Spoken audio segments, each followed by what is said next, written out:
What's going on, everybody? Welcome back to another episode of the Top Dogs podcast here on the Field of 68 Media Network. My name is Rob Doster, and we got to talk about Friday night. I know it's about 3 days ago at this point. My schedule filled up on Friday. I didn't have a chance to record something that night. I was on After Dark on Friday night. Saturday was a busy day around these parts. 3-on-3 tournament on Saturday against in my son's hometown. And then we had a full day of college hoops. I was on After Dark again on Saturday night.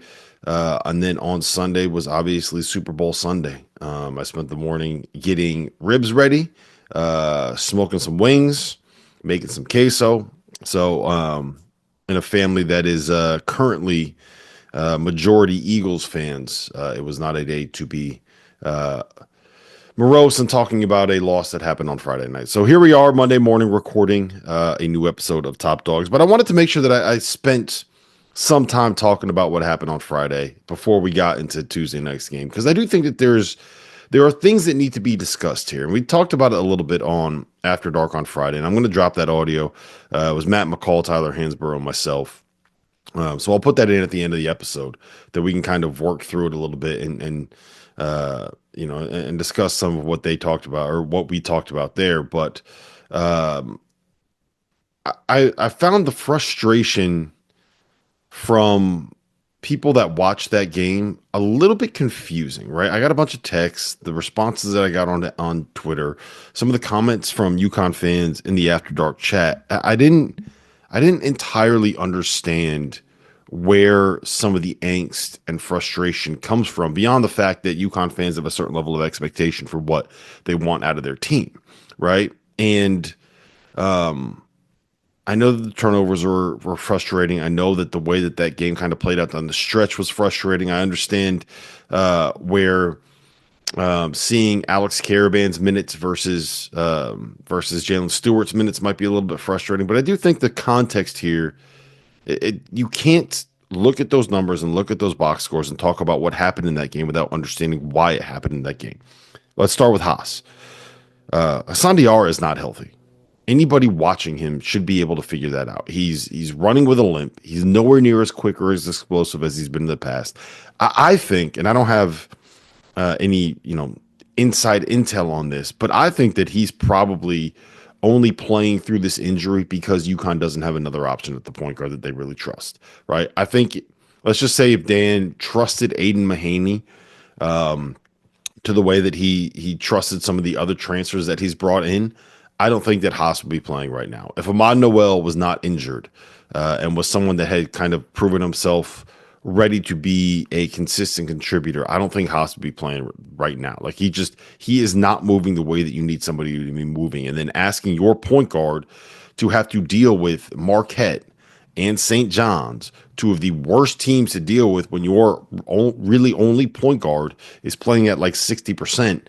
That's a nightmare scenario. What St. John's does is with the length and the athleticism and the way that they defend, they just wear you down, right? The thing, and Rick Pitino's teams have always been kind of famous for this, is they are in the best condition of anybody that you are going to see during a college basketball season. And the way that they kind of operate, especially in this iteration of St. John's and Rick Pitino, we saw it a little bit with some of his like early 2010s Louisville teams, is that it's kind of like a war of attrition, right? They're going to lay that pressure on you. They're going to get physical. They're going to get tough. They're going to wear on you over and over and over and over and over again. And you're going to end up getting tired of wearing down. And they're not going to be tired or worn down. And by the end, they're going to be able to start forcing some of those turnovers. And then down the stretch, they're going to start being able to get some of the shots that they want a little bit more often. And that's why you kind of see St. John's in this mode of being like a comeback team. We saw it against Xavier. We saw it against again. They have a whole bunch of comebacks this season. That's just the way to kind of put it here, and that's why that it works. That's why that standard worked for them. That's why that game plan works for them. I also thought that it was just an extremely savvy game plan overall from Rick Pitino, and I can't really remember someone doing this against UConn. At least not like in the last couple of seasons. I noticed about midway through the first half, and I haven't frankly gone back to watch the start of the game. Don't really have any interest in doing that. But what they would do is they would play man to man, and they would just play like a regular defense for the start of all of the sets. But what they would do is on the very last action, they are switching right before the pin down that solo ball is running off of. They're switching Zuby Ejiofor out on him. Right before a DHO that Liam McNeely is running off of, that's when they're switching Zuby Ejiofor on him. And so it was something where it was extremely detailed. They had to be extremely well prepared for it. And they had to know what UConn was trying to do out of each of their different sets. But as soon as they got to the action that was going to lead to the shot, they switched it and they blew that up. And the effect was kind of twofold, right? One, it eliminated the shots that UConn had the opportunity to get. So like what solo ball was trying to get off of some of those screens or trying to get Liam McNeely curling into the paint, it just didn't work. But the other part of it was, one, it drained the clock, right? So all of a sudden you're looking at if you know a team is switching, you can kind of say, okay, this is not going to work. We're going to have to go one-on-one. You call for a screen with like 15, 14 seconds left on the clock. If they let you get through the whole action and then blow it up at the last second, you're now looking at like, you got 7 seconds left on the clock to try to go make a play and make something happen. And having 7 seconds versus 14 seconds is a very different thing. It's kind of why, if you notice watching St. John's, when they press in the first half, they make it difficult for you to throw the ball in, and then they just run back on defense, except for the guy guarding the ball, and they try to make it take 8 seconds for you to get over half court, as opposed to taking 3 seconds to get it over half court, to kind of just drain that clock. In the second half, they get a little bit more aggressive and a little bit more physical, and they'll try to force some turnovers out of that press. But early on, it's let's get them tired and let's drain that clock. And that kind of, you could see that really impact UConn towards the end of the first half and into the second half. They just so many of those possessions ended up being attempts that were taken, bad shots that were taken at the end of the shot clock, and that was exactly what St. John's game plan was able to do. The other thing I'll note, the way that you would normally combat this if UConn is with slips, and they got a couple of them. One led to a Terrace Reed dunk. I think Alex had another layup on another one. Maybe it wasn't Alex. I can't remember who it was. But for the most part, what St. John's did is whoever was weak side corner, basically whoever was tagging those actions, they just put them in the middle of the lane. And with the ball pressure on the other side of the floor, they kind of just dared UConn to make that pass and say, hey, you got a 6'7" dude with a 7-foot wingspan climbing all over you. Well, you have to be able to dribble with the ball with your back to the basket to avoid having this thing be taken from you. Go ahead. Try to make a cross-court pass to the opposite corner over the hands of our defense. And it worked, man. It worked. It was a smart game plan, and it was something that I don't know how many other teams are going to be able to execute that way. So Rick Pitino, the reason why he's one of the greatest coaches that we've ever seen in the sport. And the bottom line is this too. St. John's is really, really damn good, like really good. There are some good defensive teams in college basketball this year. I've seen Auburn in person. I've seen Tennessee in person. I've seen Duke in person. I've seen Kansas in person. I've seen Michigan State in person. And I would say that defensively, St. John's is as good as any team in college basketball I've seen this season. Frankly, they might be the best team in college basketball this season defensively. They can't shoot. They win with turnovers. They win by getting to the offensive glass. But what they do is they keep games close. They get themselves extra possessions. And they have two of the absolute best closers in college basketball. Like RJ Lewis and Kendari Richmond have some limitations as basketball players, given what they have been able to do this year, especially Kendari, including past seasons. If he did not have certain limitations, he'd be in the league right now. You're talking about a 6'6" dude that could play off the bounce, that could pass the way that he could pass. If he was a guy that had it all put together, he would be playing in the NBA right now. There's a reason that he's not. But those guys are both electric scorers from about 12 feet and in, and they just keep getting better throughout a game. You know, it's like I said, they're so well conditioned and they're in such good shape that they don't get tired. And as they wear you down, they keep getting stronger and staying at the same level. And that's part of why, like, I think both of them, I said this the other day, I think both of them, it feels like they shoot 100% on big shots in the last 5 minutes of a game. And I don't have the actual numbers in front of me, but they both made huge shots down the stretch. Obviously, R.J. Lewis made the game clinching jumper off of that really innovative out of bounds play that St. John's ran. So, um, yeah, look, there's no shame in losing to this St. John's team. Not the way that they've been playing, not the way that they can guard defensively, and not with some of the injuries and health issues that UConn this iteration of UConn is currently dealing with. So, a couple more things that I do want to touch on before we get into a Creighton preview. St. John's and Marquette are two of the worst teams, maybe two of the six worst teams in college basketball to have to deal with when you are dealing with injuries to your two best playmakers and ball handlers, and Hassan Diar and Liam McNeely. UConn went 1-1 in those two games, and I think that that's about what you can ask for with this UConn team. 47 turnovers in two games is something that should not be acceptable, and I don't believe is acceptable. But it's also understandable given the circumstances that this team is in. You can recognize that there are things that UConn has to be better at if they are going to be able to win games at the level that this program and this fan base expects them to win games. But you also have to be able to recognize why they are in this specific situation, given the way that everything else is played out. So, yes, UConn has to be better. Yes, Haas, if he's going to play, has to protect the ball better. Yes, Liam McNeely has to avoid turnovers. But you also have to sit here and kind of say, look, there's at some point you kind of have to accept reality for what it is. I did have people question me about what happened to Samson Johnson in this game. This was always going to be a Terrace Reed game. Just look at the size and strength and physicality of this St. John's team, and look at what Samson Johnson's strengths are as a basketball player. None of them have to do with size, strength, and physicality. Everything Terrace Reed does has to do with size, strength, and physicality. This was just a bad matchup for Samson, the same way that Marquette was a good matchup for Samson, and he was able to have a little bit of success and thrive there because of the way that Marquette wants to defend, and because of the fact that there was more open space in the middle as a result of it. The beauty of the way that this roster has been built is that UConn has two bigs that can impact the game in very different ways. And on this night, it was Terrace. 12 points, 15 boards, 7 offensive rebounds, a couple of blocks. I actually thought that the performance on the glass as a team was really, really good.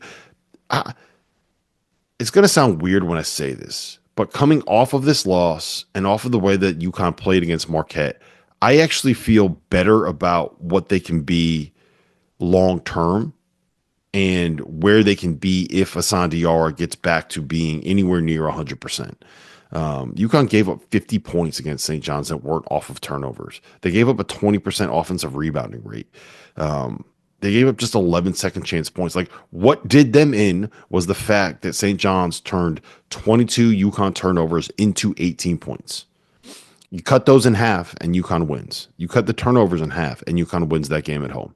It kind of is what it is. And there's only so much you can do when you're playing against a team that guards the way that St. John's does, when your point guard isn't working and you don't have solo ball going absolutely supernova. It just kind of is what it is. That's where we are right now with this UConn program. I had a lot of questions come in, and a lot of people ask me about what happened with Jaylen Stewart, what's going on with Alex Karaban, and why Stewart didn't play as many minutes in the second half. And before we get into the Karaban part, because I just wish I could smack Alex in the back of the head and be like, dude, do you know how freaking good you are? Get out of your own head. Stop thinking about it. Just go out there and hoop. With the way that this roster is constructed, when UConn is healthy, you have Hassan Diarra at the point, solo ball at the 2, Liam at the 3, and Alex Karaban at the 4, which means that if you're going to play Jaylen Stewart 30 to 32 minutes in a game, he has to be better than one of those guys to see those minutes. And in this particular matchup, I understand why Hurley went the way that he went, right? you need to have your point. You need to have the multiple ball handlers. I understand the size. I understand Haas is not playing his best, but you got to have Haas at the point. You got to have Liam out there with him. Liam was UConn's best player in the second half of that game.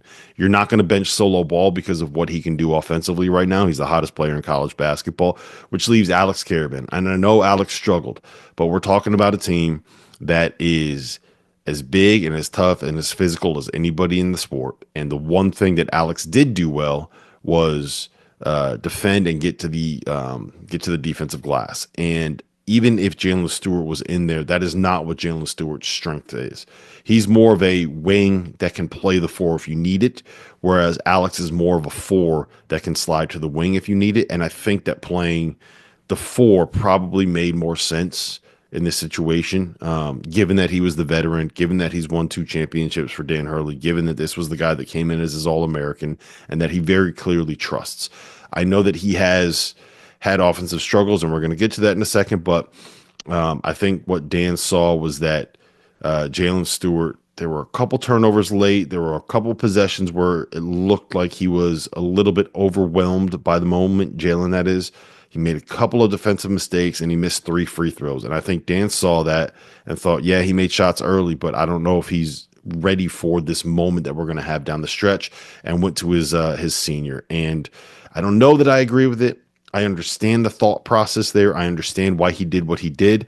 I would have personally liked to see him try a couple more lineups where you essentially let Liam and Solo handle the ball handling duties and had Stewie out there with Karaban.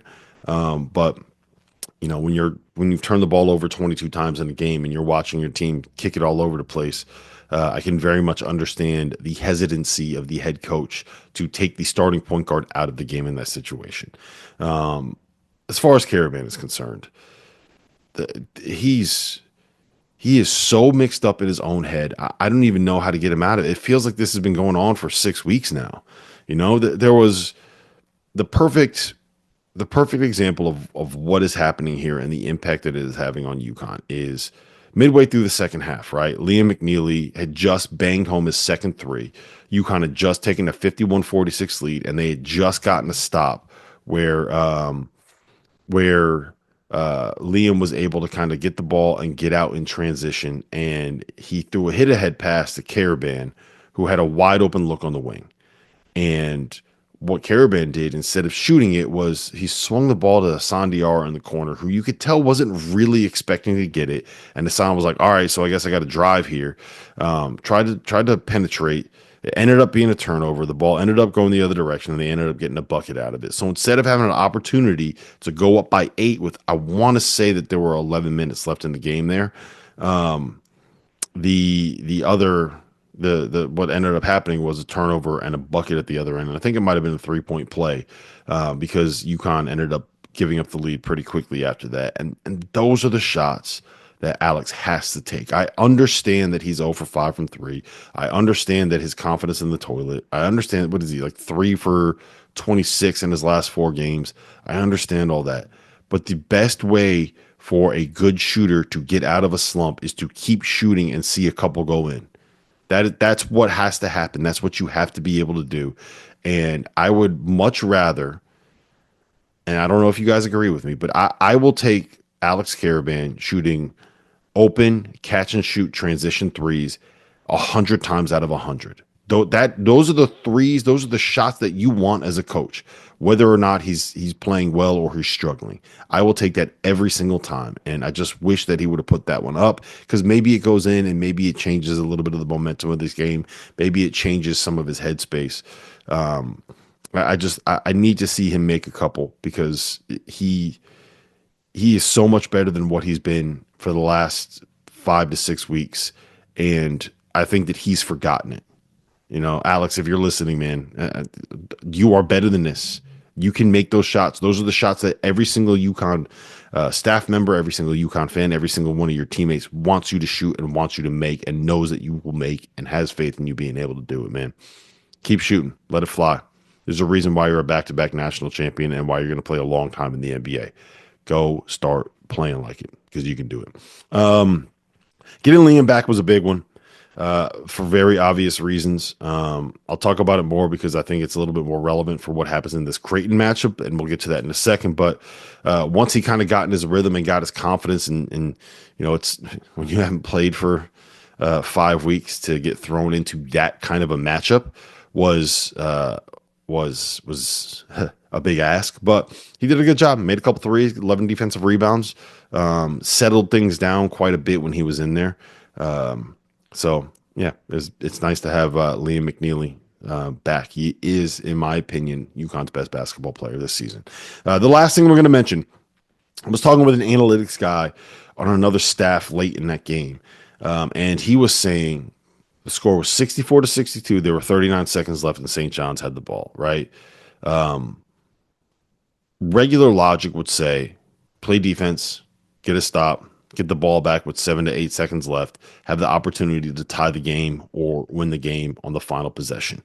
And what he was saying UConn should have done is foul. St. John's was in the 1-and-1. Kadari Richmond shoots 50% from the line. Davon Smith shoots 64% from the line. We've seen Zuby Ejiofor miss big free throws so far this season. And I don't know if I necessarily agree with that, right? UConn got the stop on the first shot that they wanted. They weren't able to come up with a loose ball, and it ends up out of bounds underneath for St. John's. So if they get that stop, they have a chance to tie or take the lead on the final possession. But that's the risk you run when you're dealing with a team that punishes the offensive glass and whose entire MO is coming up with loose balls and being able to create extra possessions for themselves. The math guys will tell you that fouling in that situation and going to the 1-and-1 and trying to extend the game would have increased the expectation of winning for UConn heading into those last 39 seconds. But I don't know. It is what it is. That's just some food for thought and something that I thought would be interesting to mention here. All right, let's get into a preview of Tuesday night's game against the Creighton Blue Jays. If you haven't heard by now, we have partnered with BetMGM Sportsbook. We're going to be using BetMGM lines to make all of our picks, and we'll have special offers for the listeners and the viewers of the Field of 68 throughout the year. If you haven't signed up for BetMGM yet, you can use bonus code FIELD, and you will get up to a $1,500 first bet offer on your first wager with BetMGM. The best part, all you need to do is deposit and bet $10 of your own hard-earned money to be eligible. Here's how you make it work. Download the BetMGM app and sign up using that bonus code FIELD. Deposit at least $10 and place your first wager on any game, and you will receive up to $1,500 in bonus bets if your bet loses. Just make sure that you use that bonus code FIELD when you sign up. BetMGM is going to have some fun offers available throughout the NBA playoffs. Bet insurance tokens, odds boost, and what I love, a nice parlay boost or two from time to time, as well as a ridiculous array of player prop bets for any sport that you could possibly imagine betting on. BetMGM is and always will be the king of the prop bet. So go download the BetMGM app, use the bonus code FIELD, and sign up today. And while I've got you, a quick request. The best way to support the Field of 68 content that you get for free is to engage with us. Rate and review the podcast. Like and share the YouTube videos. Tell your friends about us. It all helps in a world where the algorithm is king. And now, back to the show. Now that the college basketball season is in full swing, you need to make sure that you have access to the best betting tool on the market, the Rhythm app. Spelled RITHMM, is a data-backed app that uses AI and analytics to identify inefficiencies in betting lines and the player prop market that will allow you, the user, to profit. You can create customized, analytics-driven betting models tailored to your personal preferences as a bettor. Users have access to up-to-the-second against-the-spread data.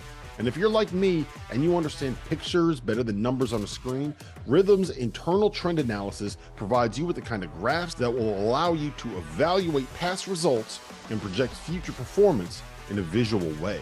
Every Division I college basketball team is included in the Rhythm's metrics. Free subscribers to the Field of 68 Daily will get 25% off for a Rhythm subscription. Use the QR code on the screen to sign up or download at the link in the description.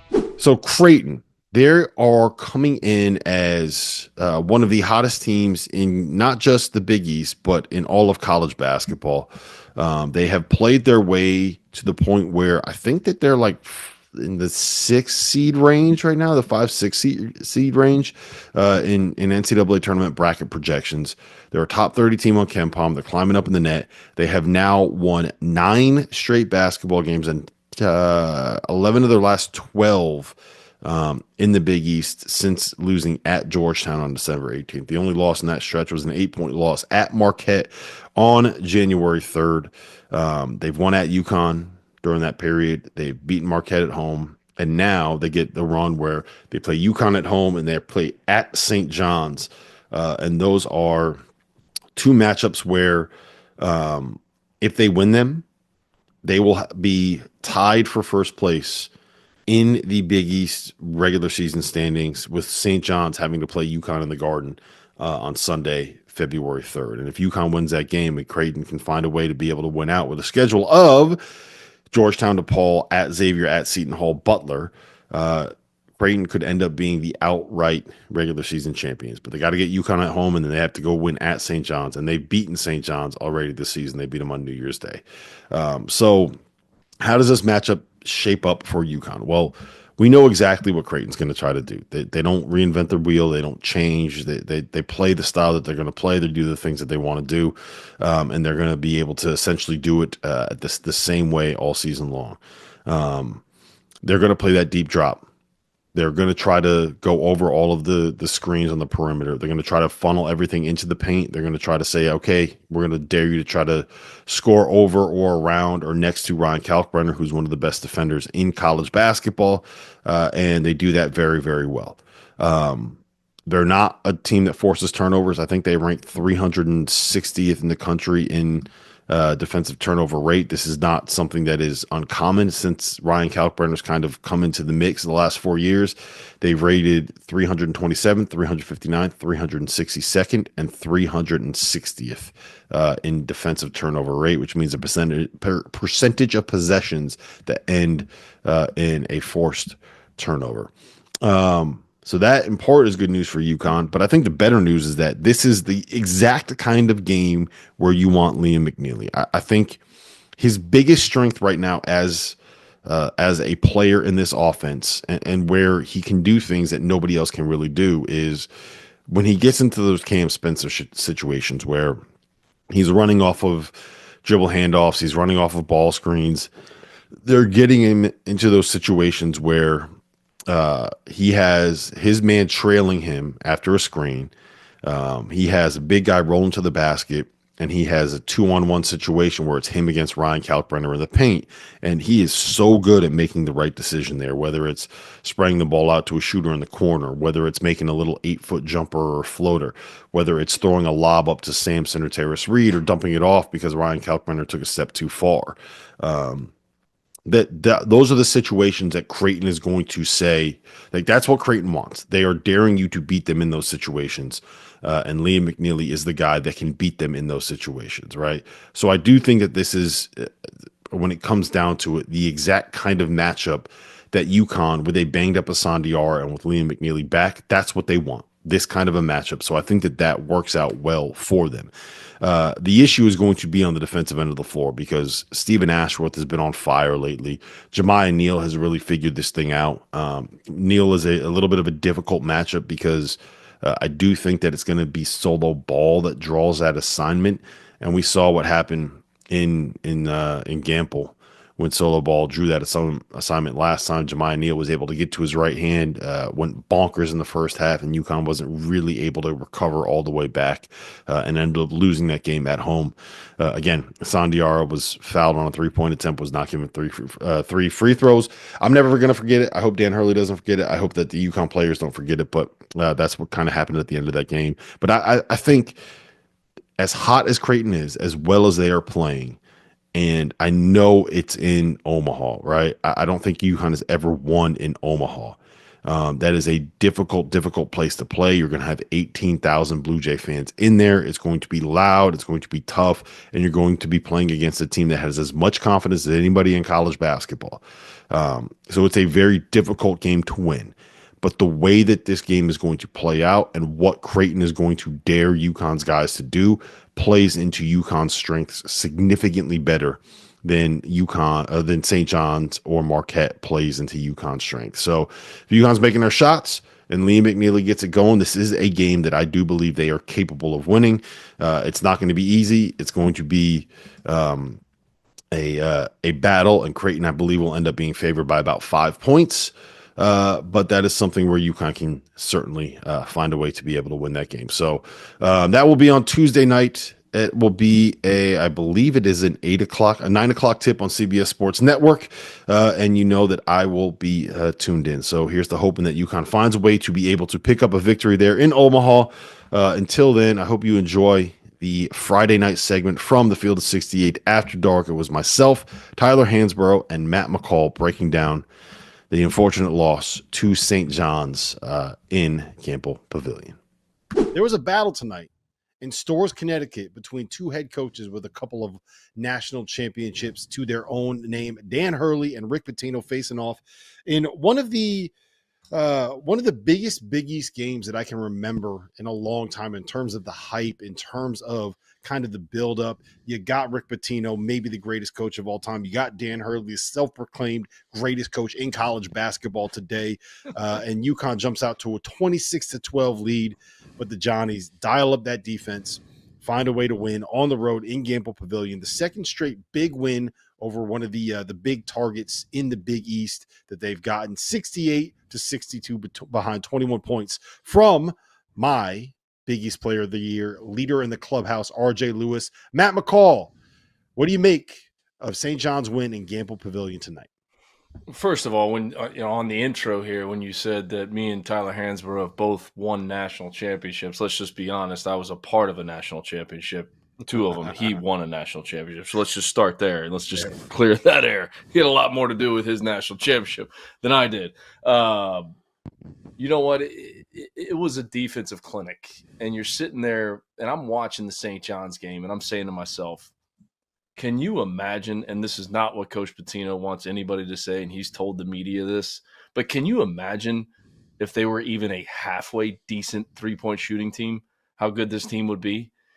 You know, you spend so much time as a coach trying to scheme on pick and rolls because that's what everybody's guarding, or that's what everybody's running on offense. Pick and rolls, dribble handoffs, pick and rolls. Well, how are we going to guard them? Are we going to slide through? Are we going to ice? Or, you know what St. John's does? They guard the ball, and that's all that matters. And they completely blow it up. There's no screen. Even when, you know, UConn was setting screens or setting ball screens on the wing or wherever they may be, St. John's guards were so physical that they pressed up so hard on the ball, and the screen never even got set.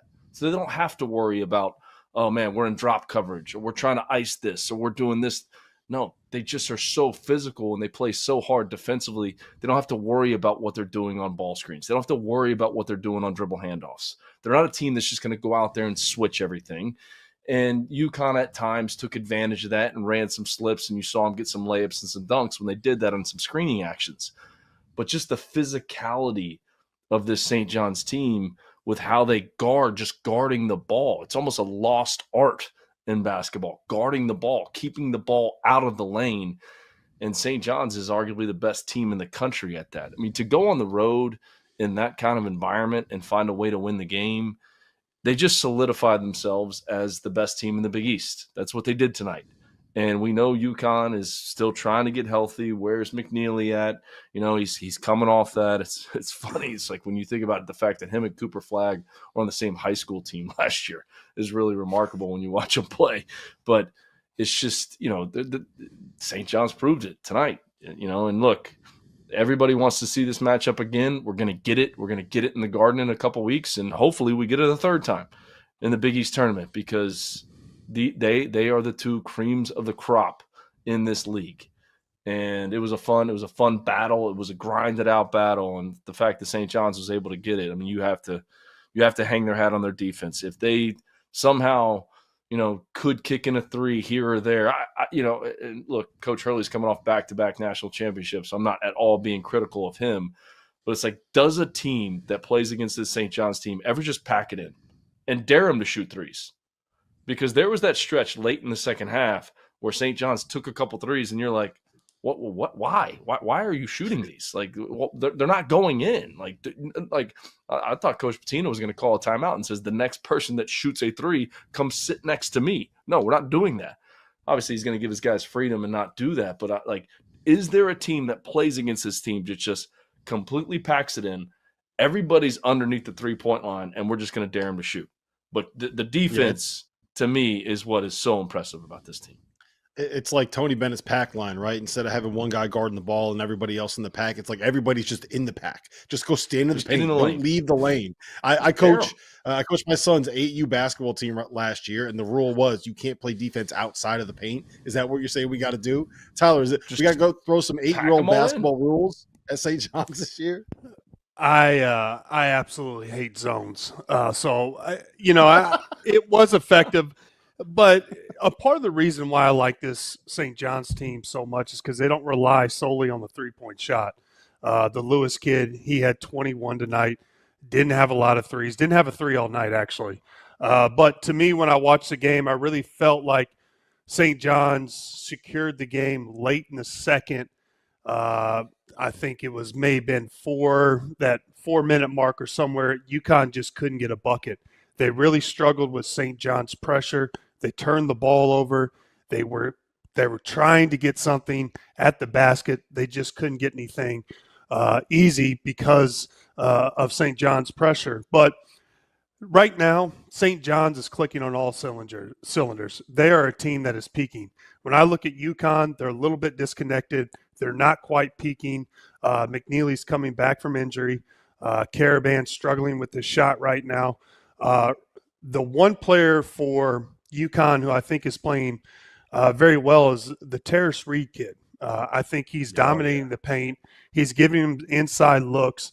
I just feel like when this game happens in the Garden, this is going to be a totally different matchup. And the reason I say that is maybe Karaban finds his confidence. And then McNeely's, he's not going to be just coming back off an injury.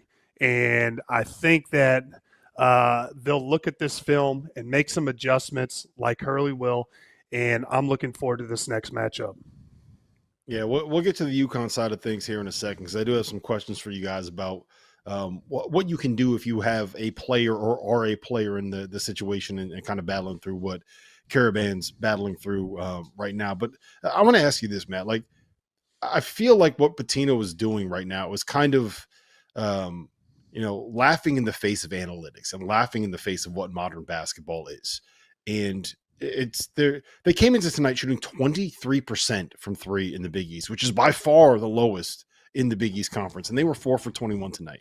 And they just improved to 12-1 in the Big East, coming off of a win against Marquette and coming off of a win in Gamble Pavilion against UConn. When UConn got out to a 26-12 lead, like they are just out there winning with defense. And it's kind of like what we've seen Houston do, but on steroids. And they're just going to say, look, you're not going to score on us. We're going to fight as much as we can. We're going to get enough offensive rebounds. We're going to keep it close.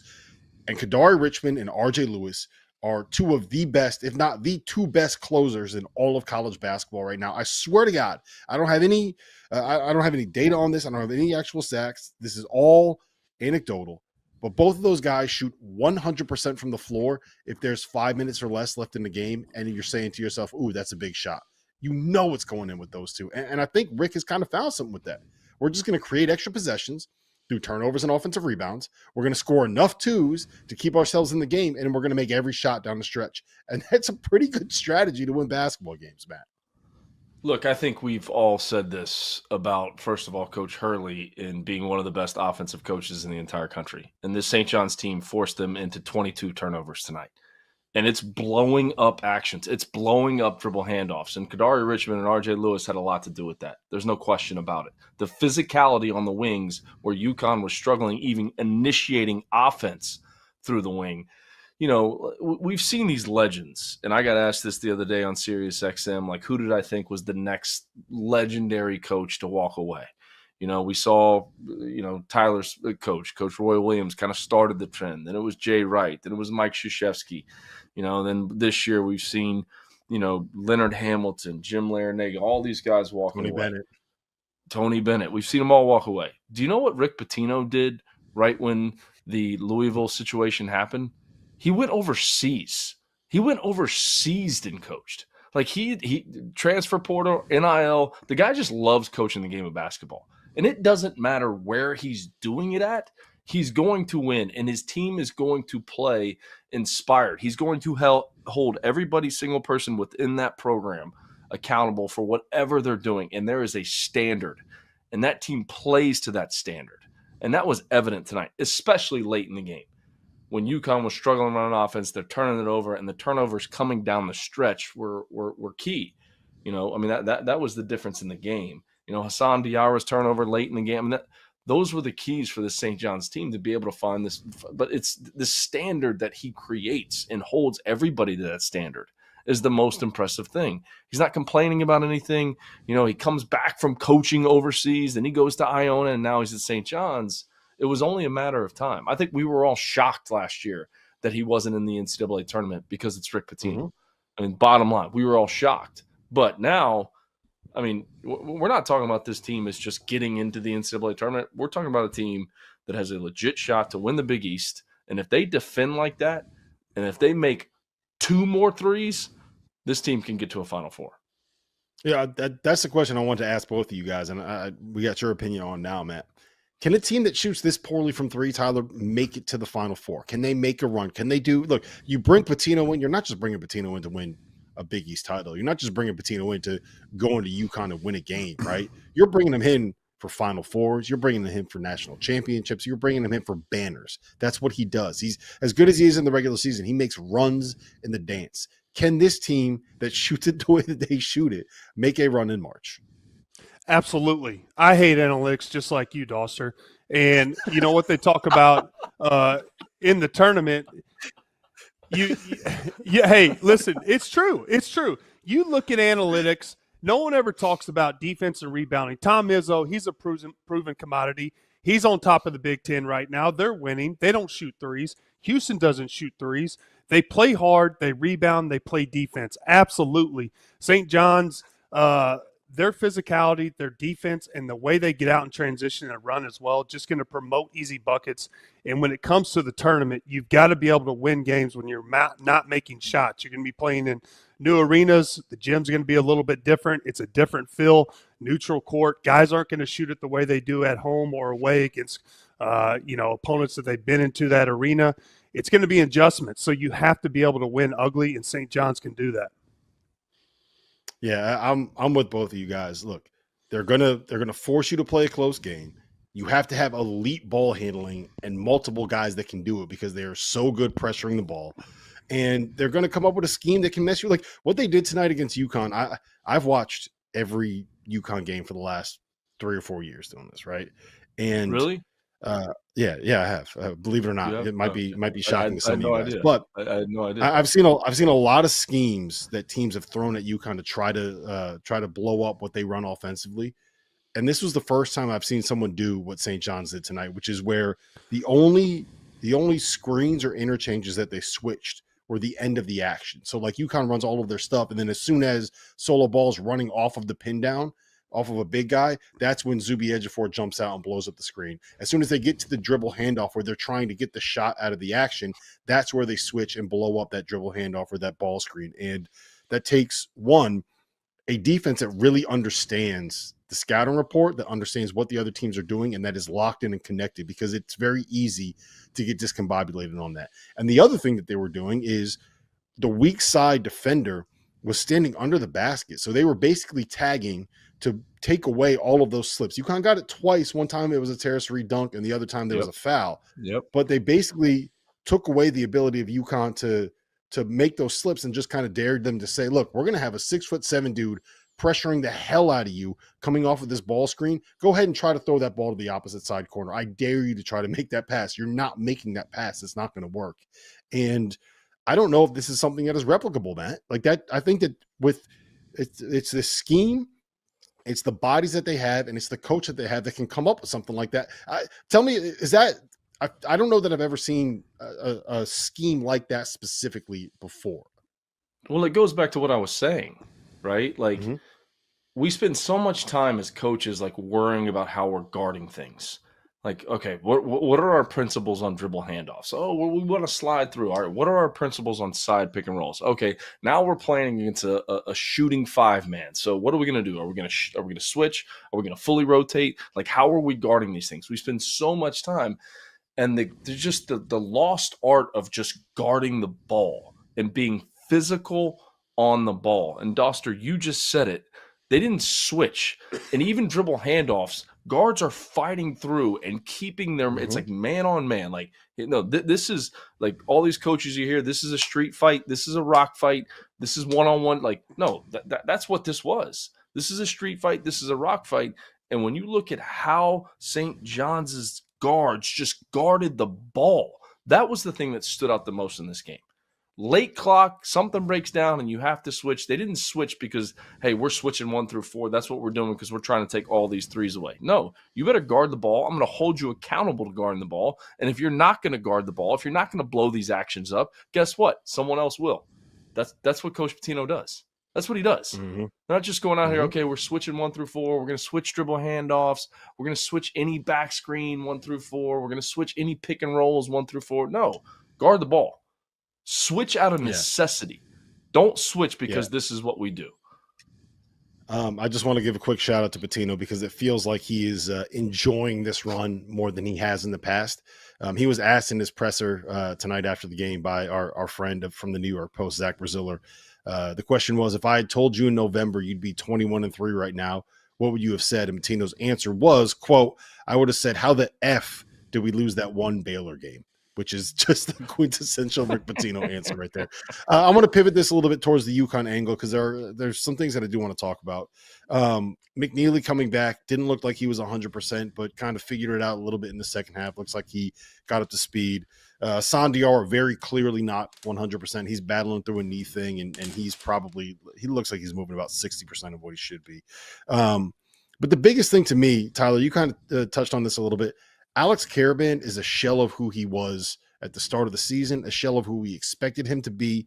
And to me, it looks like a situation where he's completely lost any and all confidence. So Tyler, from the player's perspective, and McCall, when he's done, I want your take on this too as a coach. Like, what do you do when you've lost the belief in your ability? Like, this guy is an NBA caliber basketball player, right? And when you lose the ability to believe that, like, you're like, how do you fix that? How do you solve? I feel like everything right now is just in between his ears. It's like, dude, I want to play him all of the highlights of every made shot that he's made in his entire career. Just force him to sit down and watch it and be like, dude, you're good. This is what you can do. Go out there and do it.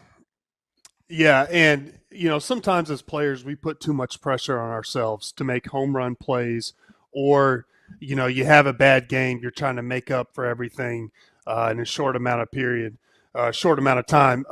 I kind of watched it and I found myself kind of feeling bad for him because it feels like he's just putting so much pressure on himself out there and he's overthinking.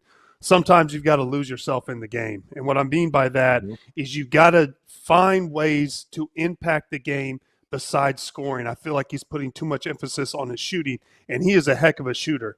When he's knocking down shots from the outside and he's getting it going and he's hunting shots, putting himself in position to score, UConn is a totally different team. I didn't see that from him tonight. I saw him pass up some open looks. He needs to shoot it regardless. And when I'm going through little droughts like this, or, I'm not playing well, sometimes I'll go back and I'll pull up some games where I really played well, kind of like a highlight tape, just so I can look and reassure myself, get my confidence up, know what I'm doing when I'm playing well. What am I doing different now? How am I hunting my shots? How am I putting myself in position to score? And also, I always say, when your shots aren't falling, try to get easy buckets, try to get layups, get outrun, or try to get to the free throw line. Once you get some easy buckets going, you see the ball go in the basket, then things start to open up for you. The basket gets much bigger. And there's another saying I used to tell myself, scared money don't make money. When you go out there, play with confidence, regardless of whether it goes in or out, shoot it with confidence and shoot your shot and play your game. Matt? Yeah, I mean, I'm with Tyler on that. I think from a coaching standpoint, look, this guy's part of 2 national championships, a huge part of it. And I think sometimes in sports, expectations are the hardest things to deal with. So coming back on this season with everything that they lost last season, it's on him, right? And everyone's just expecting him to go out there and be this NBA player and be this lottery pick. And, Coach Hurley's had his back, and rightfully so. There's no question about it. When you look at the points per game this year, he's averaging more points per game this year than he ever has in his entire career. But his shooting percentage from the three-point line is down. But his head coach has his back. And to Tyler's point, it's one of those things where just, hey, man, go back and look at who you were the last couple of years when the shots were falling, when they were going down. But this season was going to be harder for him. It was because of what they lost. You're talking about a team that's coming off back-to-back national championships, and he was a huge piece of that. But they lost NBA players, like lottery picks, guys that are having impacts in NBA games. So it was going to be more difficult for him. He's just got to go out there and be who he is. This team has to continue to get healthy, and they're going to be fine. I mean, none of us would be surprised if this is a second weekend NCAA tournament team. None of us would be. And he's going to be a huge part of that. But this season was going to be harder for him because of everything that they lost. It was. Because now, guess what? He's the number one guy on the scouting report. Oh, Liam McNeely's out? Like, here we go. Like, now he's even more number one on the scouting report. I get Ball. Ball's terrific. He's outstanding. But he's the guy. He is the guy that teams are going to key in on and make life difficult for it. We have to take this guy out of the game. So those open threes that have been there the last couple years for him, they're not there anymore because teams are taking up the airspace to take him out of the game. Yep, I think to your point, the hardest thing that he's had to deal with is McNeely not being there because what Alex is at his best is the finisher of these actions, right? Where you get McNeely coming down off of a DHO, you got the 2-on-1, and if there's help, boom, he sprays it out, and Alex bangs that three in the corner, or he runs off the screen and bangs a three, right? When you're asking him to be the guy that kind of has to get into the lane and make something happen, you're asking him to do something that he's not suited to as the number one player on the scouting report. And it's just, it's tough. And I think that not having McNeely there, he started struggling a little bit, and now it's just gotten to his head and it's snowballed and it's built up to the point that he's now 1 for his last 15 from three as a guy that is an NBA 3-point shooter.